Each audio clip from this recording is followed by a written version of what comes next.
Então, nesse momento, é com enorme satisfação que presido a sessão aqui do Senado da República, onde vamos ouvir esse líder, um líder dos direitos humanos, da vida, do meio ambiente, da qualidade de vida de cada cidadão, ele que é um lutador permanente.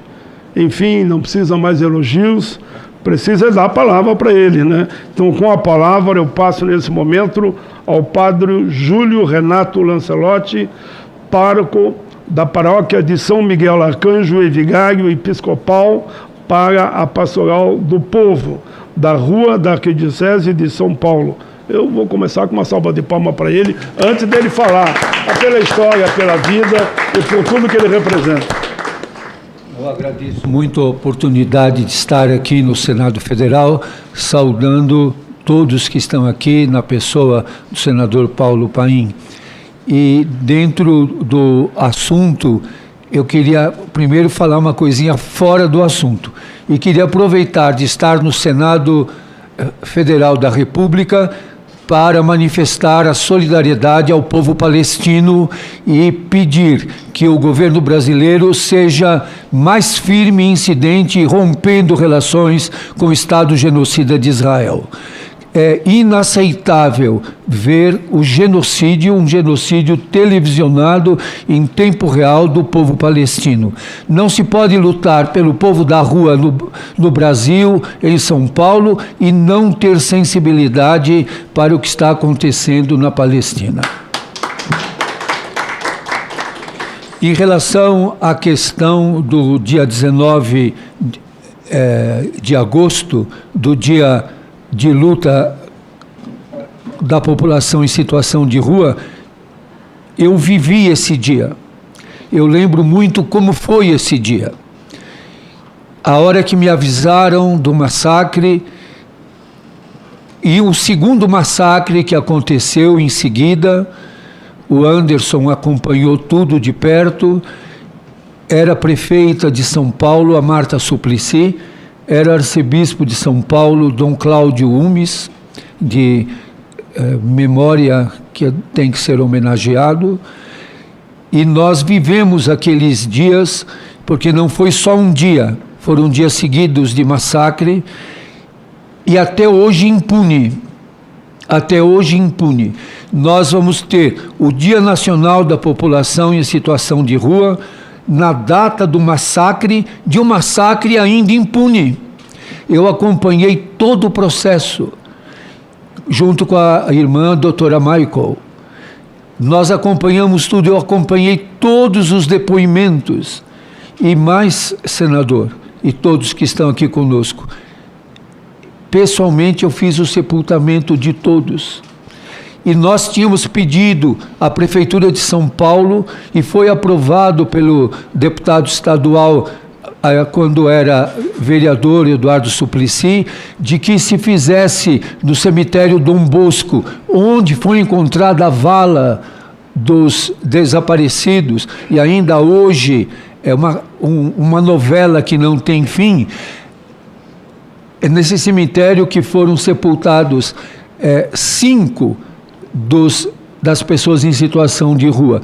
E, para espanto nosso, eles foram exumados, estão nas caixas de exumação no muro do cemitério Dom Bosco, e uma das sepulturas não consta, que é a sepultura da mulher, da Maria Baixinha. Não consta no cemitério Dom Bosco o sepultamento dela, sendo que eu vi sepultá-la, acompanhei o sepultamento, e durante muito tempo nós fazíamos ali a homenagem a esses irmãos que morreram. Não que o massacre tenha terminado, o massacre continua, e ele tomou agora uma nova face que eu gostaria de colocar. Uma primeira questão, para mim muito importante: se nós vamos ter um Dia Nacional de Luta da População de Rua, que é esse projeto de lei 4752, não adianta ter o Dia Nacional de Luta e não ter a luta. Não adianta ter o Dia Nacional de Luta e não ter ações. e algumas ações que estão muito fortemente presentes na esteira desse dia que é de indignação e de coragem. Como diz Santo Agostinho, e agora lembrando e homenageando o Papa Leão, que a esperança tem duas filhas, uma é a indignação e outra é a coragem. Então nós temos que ter indignação do massacre que se fez contra a população em situação de rua, mas a coragem de que a DPF 976 seja vivenciada no Brasil. Os municípios estão agindo frontalmente contra a DPF 976 do Supremo Tribunal Federal. Nós estamos vivendo nesse momento uma cruzada contra a população em situação de rua. No sul e no sudeste do Brasil, chega a ser vergonhoso, desde as campanhas Não Dê Esmola, Dê Cidadania, porque quem dá esmola é o poder público. E muitas vezes as políticas públicas só são a manutenção da miséria. A população de rua cresce numa proporção assustadora. Nós chegamos no Brasil a mais de 250 mil pessoas em situação de rua e se pergunta, o Senado Federal deve ter se dado quantos municípios do Brasil têm mais de 250 mil habitantes. E termos, como na cidade de São Paulo, oficialmente o dado da prefeitura é de 32 mil pessoas, um dado que está já defasado do censo, e a Universidade Federal de Minas Gerais aponta quase 100 mil pessoas em situação de rua. Isso só na cidade de São Paulo, que misteriosamente diz que a Cracolândia desapareceu da noite para o dia. Nós acompanhamos diariamente. Está aqui também o professor Augusto, que é também da Pastoral de Rua na Arquidiocese de São Paulo. Nós acompanhamos diariamente essas pessoas. Então tem coisas muito importantes. O cumprimento da DPF. E se a DPF tem um compromisso de ser assumida pelos municípios, ou não? É optativo, é livre, eu sigo a DPF se eu quiser, ou a DPF tem uma força normativa, porque a retirada da documentação de remédios, de roupas, de itens de sobrevivência, isso já é comum. Falar sobre isso é falar sobre o cotidiano da população em situação de rua, que vai ter dificuldade de festejar o Dia Nacional da População em Situação de Rua e ter suas roupas, seus documentos, os medicamentos retirados. Em algumas prefeituras do sul do Brasil, como Chapecó, estão construindo verdadeiros campos de concentração. O que está acontecendo no Balneário Camboriú, o que está acontecendo em algumas destas cidades do sul do Brasil, e que no sudeste se repete, não saberia dizer exatamente no norte e no nordeste, mas no sudeste e no sul do Brasil, é uma campanha de criminalização contínua, permanente, sistemática, e de um movimento neonazista de criminalização da população de rua. A população de rua é tratada sempre como suspeita, como criminoso. Então, a DPF tem que ser vivenciada para que não se retire os documentos.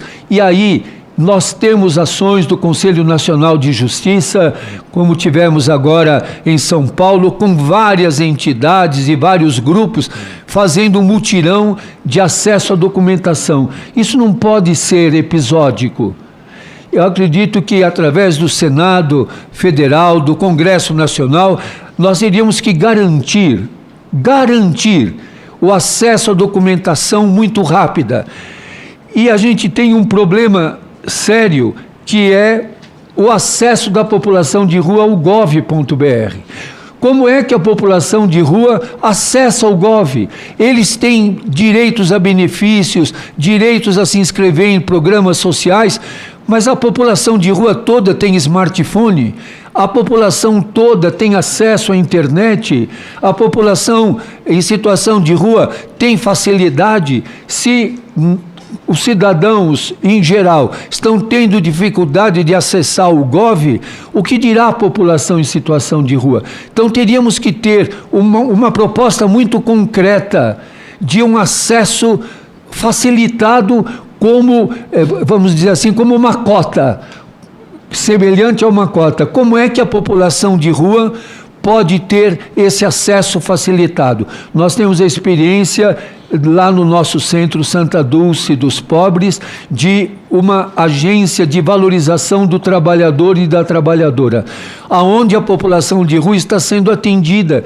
E eles ficam surpresos, porque eles têm acesso ao computador, com fone, com orientação, eles podem ter acesso. Temos que ter um letramento digital para a população em situação de rua. Eu acho que o movimento nacional, ou uma frente parlamentar, ou o próprio Senado, propor a alguma dessas grandes empresas de comunicação um programa que facilitasse o acesso à população em situação de rua. Senão não tem sentido festejar um dia nacional de luta sem garantir direitos básicos, que hoje estão todos atrelados ao Gov, e eles não têm acesso. A certidão de nascimento deveria ser mais agilizada, mas também ter muito claro a DPF, que proíbe a retirada de documentação e de itens de sobrevivência. Uma das coisas que tem chamado muito a nossa atenção é a questão da crise climática. E a crise climática que nós estamos vivendo, os primeiros a serem atingidos são as pessoas em situação de rua, seja nas altas temperaturas, nas temperaturas atípicas, o sofrimento mental, o que sofre a população em situação de rua de ser exposta a altíssimas temperaturas, ou agora nas frentes frias, principalmente no sul, no sudeste. Então, essas questões, por exemplo, as cidades não têm bebedouros, a população de rua não tem acesso à água potável. Como pode não ter acesso à água potável? Então, há questões muito sérias, eles não têm água, muitas vezes, para tomar o remédio. Muitos dos serviços, como os que existem em São Paulo, por exemplo, eles fecham num determinado horário, e quem não estiver dentro de abrigos não pode, não tem acesso à água, uma vez que todos os bebedouros foram fechados. Então, se tiver o 19 de agosto como dia de luta, tem que estar atrelado a esse 19 de agosto o acesso diferenciado como uma cota ao Gov, algumas providências de socorro imediato à população em situação de rua na crise climática, como, por exemplo, ter bebedouros.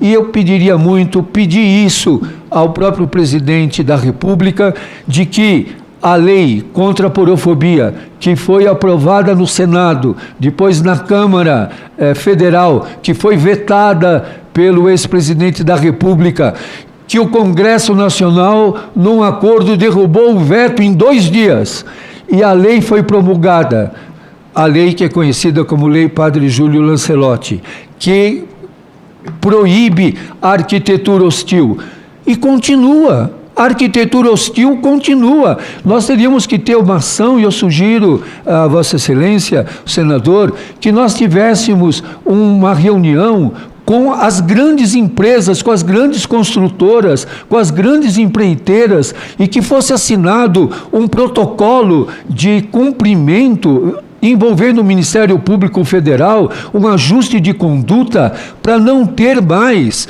arquitetura hostil, que continua florescendo Brasil afora.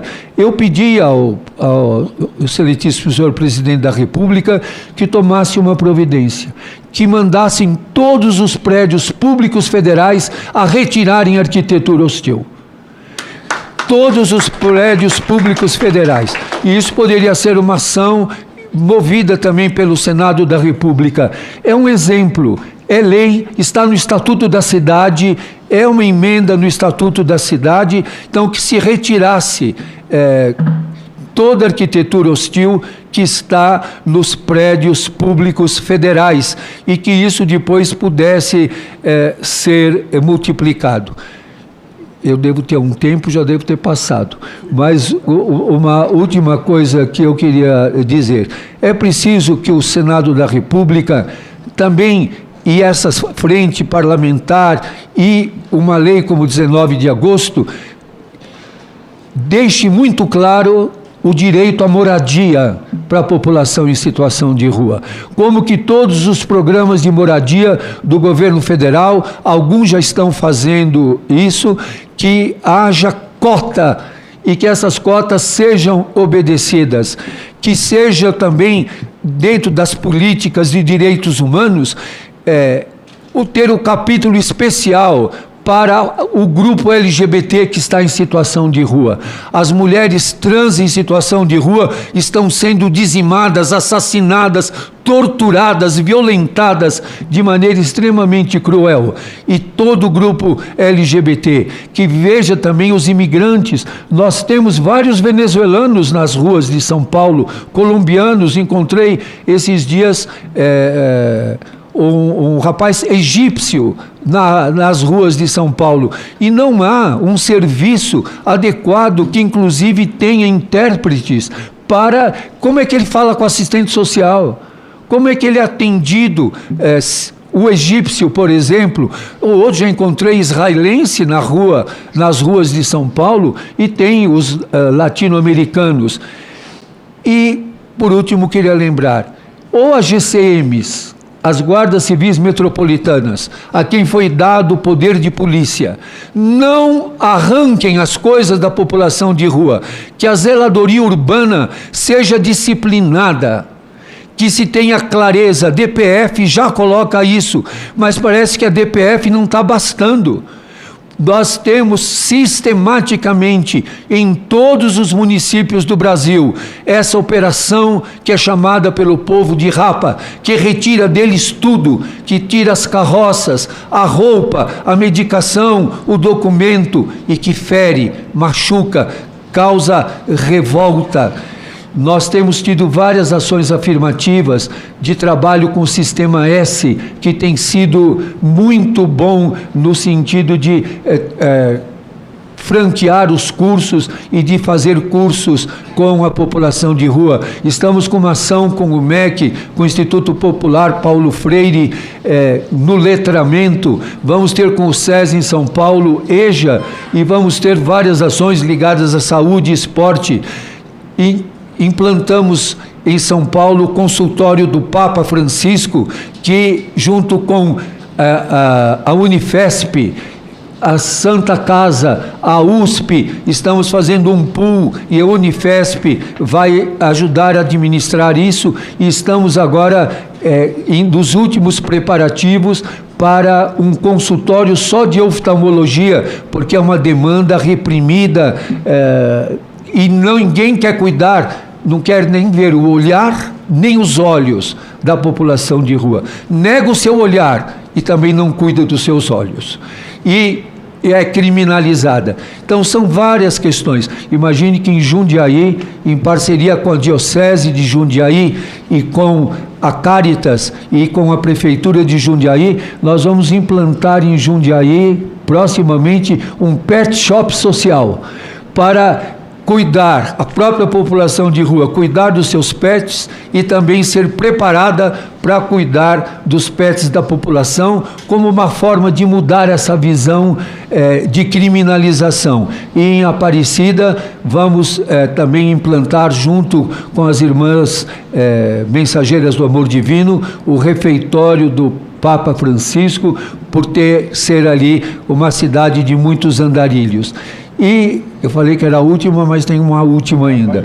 Que o IBGE assuma o compromisso de fazer o censo da população em situação de rua, porque as próprias prefeituras acabam importando modelos inadequados. O Anderson acompanhou isso, o professor Augusto acompanhou isso, e muitas vezes o censo não é verdadeiro e diferencia barracos de barracas, e conta na barraca uma pessoa só. Então há muitos problemas metodológicos. Por isso o IBGE não pode se furtar a obrigação constitucional de fazer o censo da população em situação de rua. A população em situação de rua é população brasileira também, e como população brasileira deve ser recenseada como todos os brasileiros são. Muito bem, muito bem.